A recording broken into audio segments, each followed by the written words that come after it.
Hi, I'm Karen. I'm 61.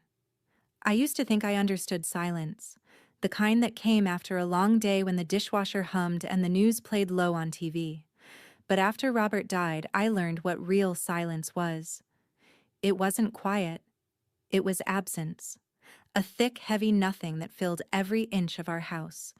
It followed me from room to room, made the clock ticks louder, the faucet drips sharper. We were married for 37 years. He died in his sleep beside me. A heart attack. No goodbyes, no warning. I woke up to a stillness that hasn't left me since. In the days that followed, people came. Then they left. Casseroles stacked up in the fridge, sympathy cards piled on the dining table. I went through the motions, smiled, nodded, said, "Thank you," too many times. Then one morning I stood in the hallway, toothbrush in hand, and realized I hadn't brushed my teeth in 3 days. I didn't cry because of the toothbrush. I cried because I'd forgotten how to be a person. 2 days after the funeral, my son Matthew showed up. "Just for a while," he said. He brought his duffel bag, his laptop, and that old denim jacket he wore back in high school, the one with the rip under the right arm. Still smelled like him. A mix of cologne, leftover cigarette smoke, and something warmer I couldn't name. At first, having him home was a blessing. He brought noise back into the house, real living noise. Coffee brewing in the morning, cabinet doors, left open keyboard clacks from the dining table. He made me laugh again. Sometimes at night we'd sit on the couch watching old crime shows. His arm would settle around my shoulders. I'd lean into him without thinking, the way I used to when he was little and scared of thunderstorms. Then came the storm. 2 weeks in, the power went out. Rain slammed the windows and we lit candles in the living room. I found an old bottle of red in the pantry and we poured a glass each. We didn't talk much at first. Just sat there letting the sound of rain fill in the empty spaces between us. Then he said, "It feels strange being back here, but not bad." I nodded. "It's nice not to be alone." He looked over, soft and steady. "You're not alone, Mom. I'm here." And something in me shifted. It wasn't a dramatic thing. No music swelled in the background. But I remember that moment so clearly, how he looked at me like I was more than just Mom.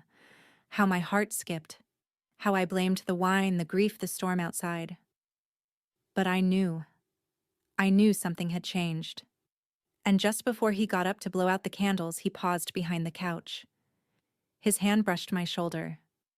A gentle squeeze. Then he leaned in and pressed his forehead to mine just for a second.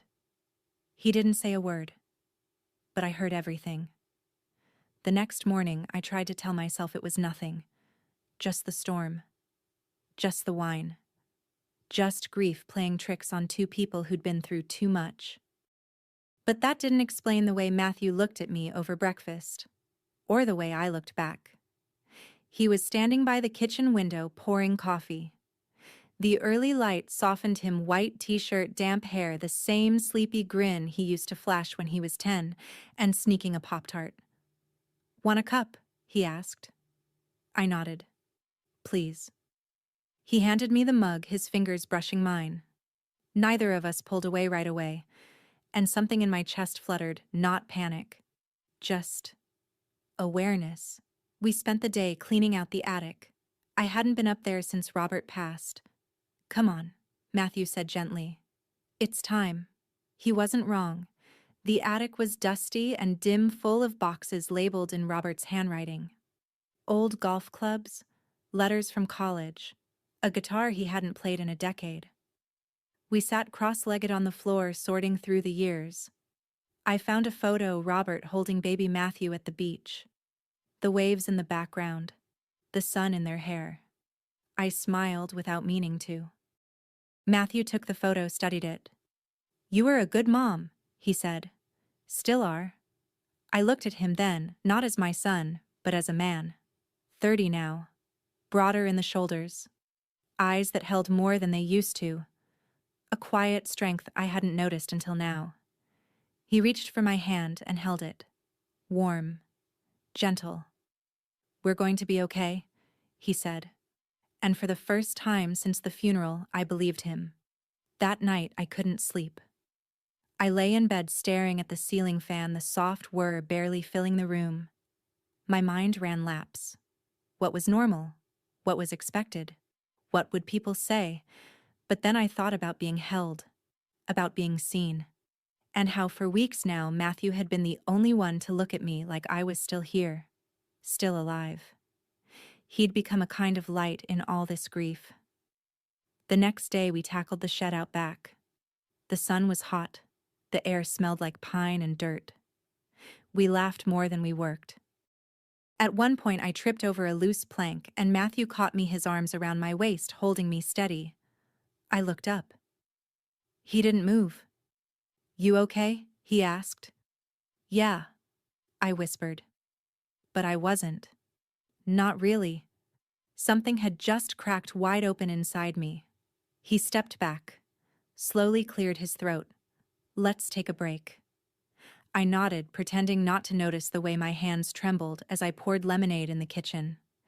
That evening, we sat in the living room again. Candles, quiet music, 2 glasses of wine. I watched him from the corner of my eye, the way he held the glass, the way he leaned forward to light the last candle, the way he looked at me like I was someone worth knowing all over again.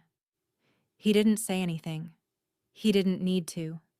He just reached out and gently tucked a loose strand of hair behind my ear. His fingertips barely touched my cheek, and that touch stayed with me long after I went to bed. That night, I dreamed of nothing and everything. Not vivid scenes, just feelings, warmth, familiar skin, a presence that wasn't Robert's, but didn't feel wrong. When I woke the next morning, the house felt lighter, like something had shifted, like maybe I had. Matthew was already downstairs, barefoot in the kitchen, frying eggs. He looked up, smiled like he always had, and said, "Morning, beautiful." The words landed softer than they should have. Too soft for a mother, too warm for just polite. I chuckled, flustered. "You're too much." But something in me glowed. We didn't talk about the night before. Not the shed, not the wine, not the way his hand had lingered on my cheek like it had every right to be there. Instead, we ate breakfast, folded laundry, and later that afternoon we took a walk. The trail was quiet, just the two of us, and the sound of leaves crunching beneath our shoes.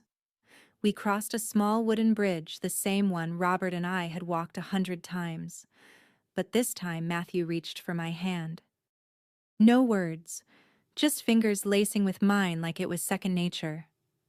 I didn't stop him. I didn't want to. "You okay?"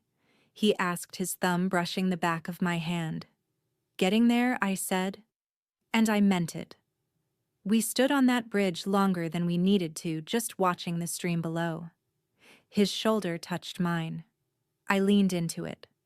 And for the first time in months, I didn't feel like a ghost in my own skin. That evening, we watched a movie on the couch. He sat close, closer than usual, and at some point his hand came to rest lightly on my knee. Not possessive, not dramatic, just there. A quiet warmth that lit something deep inside me. I didn't move. Not out of confusion, but because I didn't want to. I let myself feel it. The next day, we cleaned out more of the attic. It was our new ritual. Boxes, memories, dust, and stories. We laughed more now. Talked about things we'd never bothered to before. While digging through an old Christmas bin, I found a photo album. Road trip to the Grand Canyon. Matthew was 12. Robert drove the whole way. There was a photo of Matthew asleep in the back seat, clutching a bag of gummy bears like it was treasure. He laughed when he saw it. "I can't believe you kept that." I smiled. "I kept everything. You're my only child." Every little moment mattered. He didn't say anything right away, just looked at me with something heavy in his eyes. "I know you've always been there," he said softly. "For every scraped knee, every heartbreak. You never let go." I swallowed hard. "You were worth holding on to." He took my hand again gently but without hesitation. His gaze lingered on me, deep and deliberate. And for a long time we didn't say a word. We just sat there in the middle of 100 memories, hands intertwined, like it had always been meant that way. That night we made dinner together, pasta and garlic bread and cheap red wine. We danced in the kitchen to an old Sam Cooke record we found in the closet. Badly, joyfully. When I tripped on the rug and fell into him, we both collapsed in laughter. His arms wrapped around me as we lay there on the cool tile, breathless. "You have the most beautiful smile," he whispered. And I didn't answer. I didn't need to. I just looked at him and let my smile fade into something softer. Something that wasn't quite a confession, but wasn't denial either. That night I stood in the bathroom longer than usual. I looked at myself in the mirror, not the widow, not the mother, just me.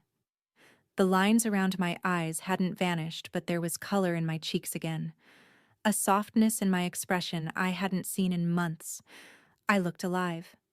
Downstairs I heard the lights being switched off, the gentle rhythm of Matthew locking the door, the creak of the floorboard. Sounds that once reminded me of loss now felt like presence, like belonging. When I finally slipped under the covers, I stared at the ceiling fan again. But this time I wasn't haunted by thoughts. I was grounded, not torn, not ashamed, just aware. The next morning was foggy, the kind of fog that softened the whole backyard into a dream. I stood at the kitchen window, coffee in hand, watching dew slide off the porch railing. I heard him before I saw him. Matthew's footsteps upstairs, the familiar weight of his movement. He came down with a towel draped around his neck, hair still damp. He kissed my cheek like it was habit now, like it had always been. "Morning, beautiful," he said again. It should have felt strange. It didn't. We spent the day sorting through more attic boxes, but it wasn't really about organizing anymore. It had become our way of remembering together, touching the past so we could make room for whatever this new present was becoming. Late in the afternoon, I found a note tucked inside one of Robert's old jackets. It was a grocery list in my handwriting with a heart doodled in the corner. I showed it to Matthew. He smiled, then took my hand and pressed it to his chest. "You've always loved hard," he said, "even in the small ways." That evening we sat by the fire again. 2 books, 1 blanket, shared silence. It was the kind of stillness that holds weight, comfort, meaning. He reached for my hand under the blanket, held it like he wasn't asking, like we both already knew. His thumb moved in slow circles on my skin. That small, tender motion made something stir deep inside me. He looked at me, not past me, not through me, but into me. Like I wasn't just a woman he'd known forever, but someone he was still discovering. "You've always been beautiful," he said quietly. No flirtation, just truth. My heart stuttered. I didn't respond. I didn't need to. I just let the words settle where they landed. That night when I got ready for bed, I didn't rush. I brushed my hair with care, put on the soft robe I hadn't worn in months. I caught my reflection again, and for the first time in a long time, I didn't turn away. Later, I heard Matthew outside my door.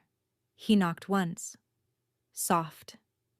"Didn't want you to be alone," he said through the door. A storm was rolling in thunder low in the distance.